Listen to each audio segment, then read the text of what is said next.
प्यारे बच्चों, इस वीडियो में हम कक्षा 10 गणित मनोहर अध्याय 7 निर्देशांक ज्यामिति के बारे में अध्ययन करेंगे, जिस प्रश्नावली 7B के प्रश्नों को हम देखेंगे।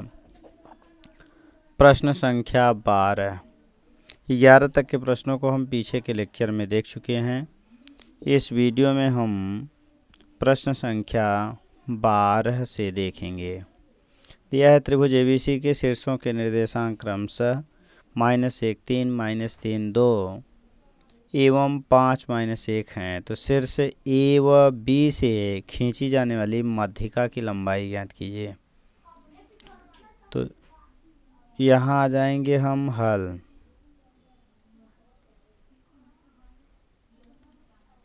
तो हल में क्या मिलेगा? मान लीजिए हमारा त्रिभुज हो जाए, A है, ये B है और ये C है। अब यहाँ कह रहे हैं जो A का निर्देशांक है -1 3, B का निर्देशांक हमारा मिला है -3 -2, C का निर्देशांक है 5 और -1।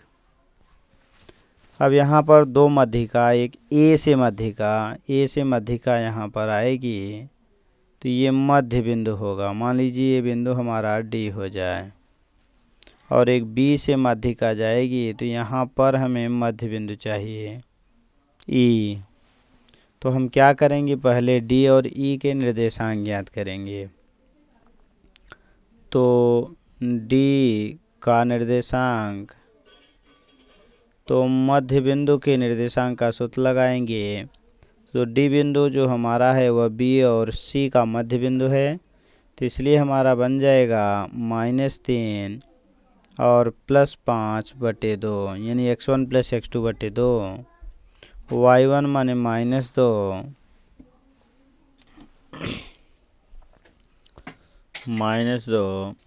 दूसरा हम बिंदु हमारा जो बनेगा -1 और /2। तो ये बना, 5 में से 3 घटाएंगे 2/2, यानी कट करके 1 आ जाएगा। और -1 -2 मिलके -3, यानी दूसरा बिंदु मिल जाएगा -3/2 हो जाएगा। इसी तरह बिंदु E के निर्देशांक, तो E का बिंदु का निर्देशांक, तो E क्या है? A और C का मध्य बिंदु है, तो x1 -1 बनेगा, x2 हमारा 5 बन जाएगा। यहाँ बन जाएगा -1 + 5/2। दूसरा बिंदु 3 -1/2, तो 5 में से 1 घटाएंगे 4/2, यानी 2 आ गया। 3 में से घटाएंगे 2/2, यानी 1 आ गया। अब हमें चाहिए AD की लंबाई। तो माध्यिका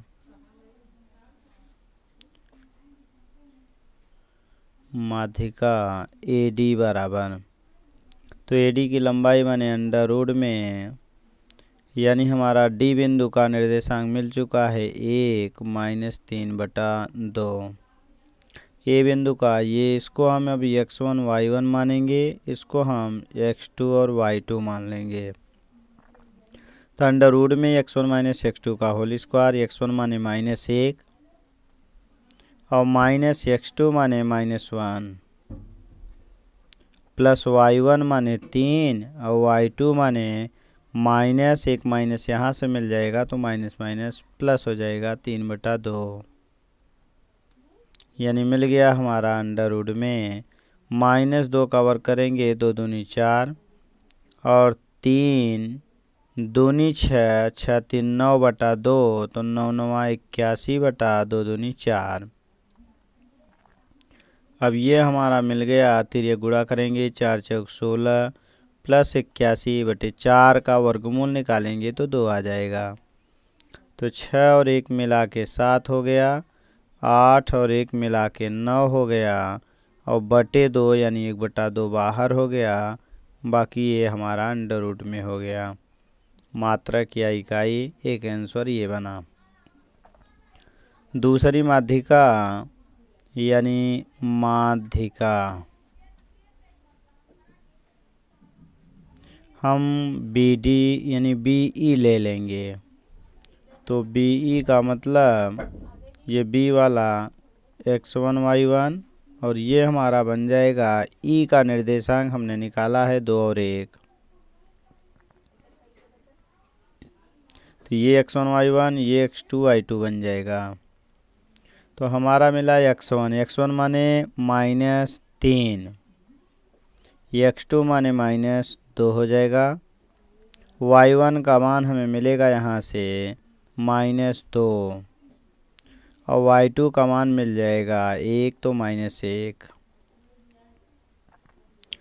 तो हमें क्या मिला, 3 2 5 5 25 बन जाएगा और 2 1 3 हो जाएगा, 3 3 9 हो जाएगा।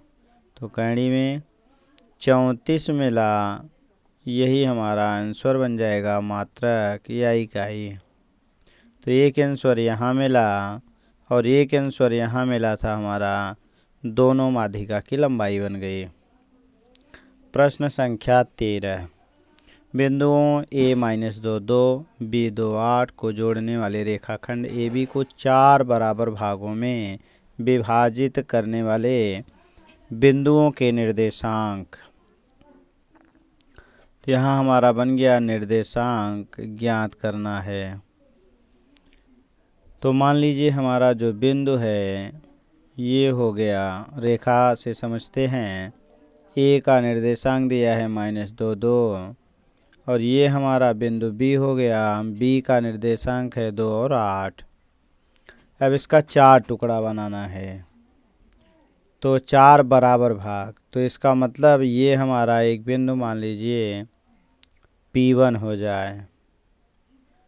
दूसरा बिंदु, इसका मध्य बिंदु यहाँ आएगा, ये P2 हो जाए, या इसी को हमने P1 मान लिया, इसको P2। और एक और बिंदु, इसका मध्य बिंदु P3 हो जाए। तो हल करने का 2 तरीका। अगर हम P1 को माने तो ये यहाँ से यहाँ तक 1 हो जाएगा, बाकी ये 3 हो जाएगा, तो 1:3 बन जाएगा। दूसरा तरीका कि हम पहले P2 का मान निकालेंगे, जो A और B का मध्य बिंदु है, मध्य बिंदु वाले सूत्र से। तो हम आएंगे हल में ये दूसरा तरीका अपनाते हैं, दूसरी विधि, जिसमें मध्य बिंदु वाले सूत्र से। तो P2, तो यानी A का निर्देशांक बना है -2 और 2, B का निर्देशांक बना है 2 और 8। तो मध्य बिंदु माने इसको x1 y1 और इसको x2 y2 मानते हैं। तो P2 का निर्देशांक, तो मध्य बिंदु का सूत्र लगाएंगे, तो x1 + x2 बटे 2 और दूसरा बिंदु बन जाएगा y1 + y2 बटे 2। तो x1 का मान यहाँ से मिला -2 + x2 माने 2 बटे 2।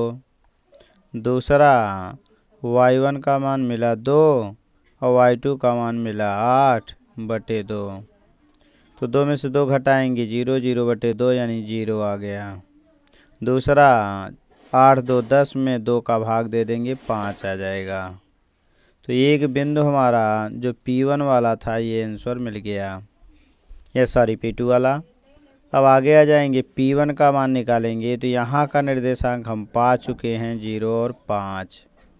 चूँकि अब इसका यानी A और P2 का मध्य बिंदु P1 है, तो A का निर्देशांक मिला -2 2 और P2 का निर्देशांक मिला 0 और 5।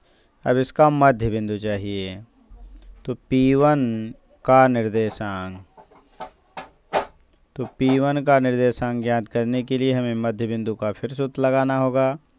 तो x1 ये बनेगा, x2 ये बनेगा। तो -2 + 0 बटे 2, फिर 2 + 5 बटे 2। तो यहाँ मिला -2 बटे 2 यानी -1 और 5 2 7 बटे 2। ये दूसरा आंसर हमारा हो गया।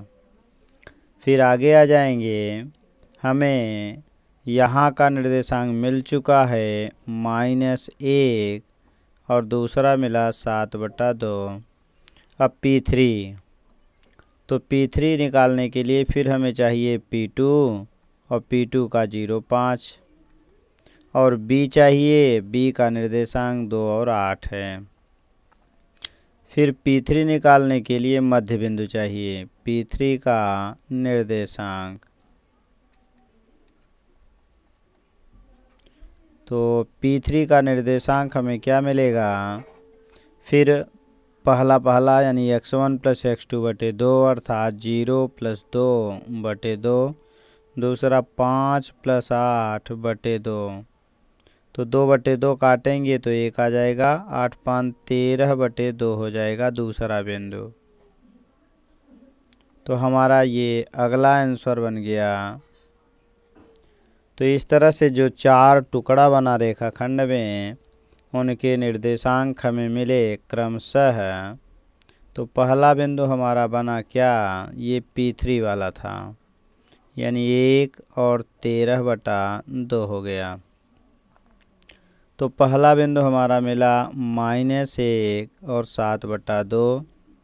दूसरा बिंदु मिल गया हमें 0.5 और तीसरा बिंदु हमें मिला 1 और 13/2। ये तीनों बिंदुओं के निर्देशांक हो गए। Thanks for watching. इस तरह की और वीडियो को देखने के लिए चैनल को सब्सक्राइब करें तथा वीडियो को लाइक करें। धन्यवाद।